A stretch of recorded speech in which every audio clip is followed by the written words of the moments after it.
Kambing yang sah untuk diakikain, kalau kambingnya kambing jenis kecil, kambing kacang, itu umurnya minimal 2 tahun. Kalau kambingnya besar, umur 1 tahun udah boleh. Kambing jenis besar seperti kambing domba dan yang lain.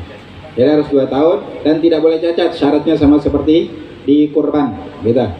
Kemudian disebut dalam hadis tadi, setiap anak yang terlahir mereka itu tergadai dengan akikahnya. Apa makna tergadai?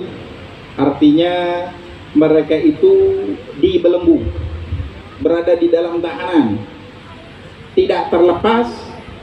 Jadi gadai kan, kalau udah dipotong ya gadaian boleh diambil. Ini anak ini yang jadi gadaian. Setelah dipotong baru terlepas. Maknanya apa? Ulama ada beberapa pendapat memaknai hadis ini. Artinya kalau anak ini tidak dipotong akikahnya, maka dia tidak tumbuh kembang sebagaimana tumbuh kembang anak seusianya.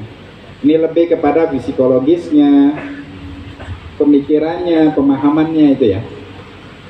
Makna yang kedua adalah la yashfa liwalidai.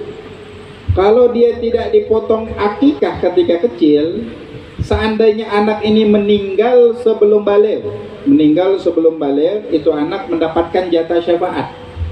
Dia akan menolong kedua orang tuanya yang meninggal dalam keadaan Islam di akhirat kelak kalau dipotong akikahnya.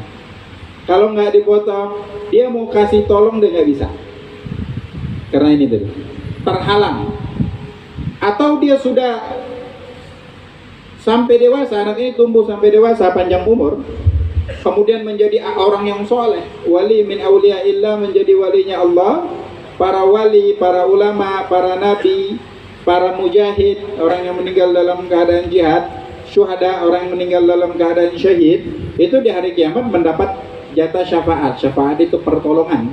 Jadi kalau ada keluarganya udah divonis masuk neraka, dia minta sama Allah, ya Allah, gue dapat jatah syafaat ini, tolong bebaskan dia, dibebas, vonisnya berubah. Atau yang sudah masuk di dalam neraka, sebutkan ada reuni, kadang orang-orang yang di surga kelak, dia reuni pengen ketemu teman-temannya waktu SD, waktu TK kumpul. Teman kita yang dulu mana? Iya, kita cari di surga nggak ada. Coba tanya malaikat, memang nggak ada di surga, dia masuk neraka. Siapa yang masih ada jatah syafaat? Coba keluarin dia kesian.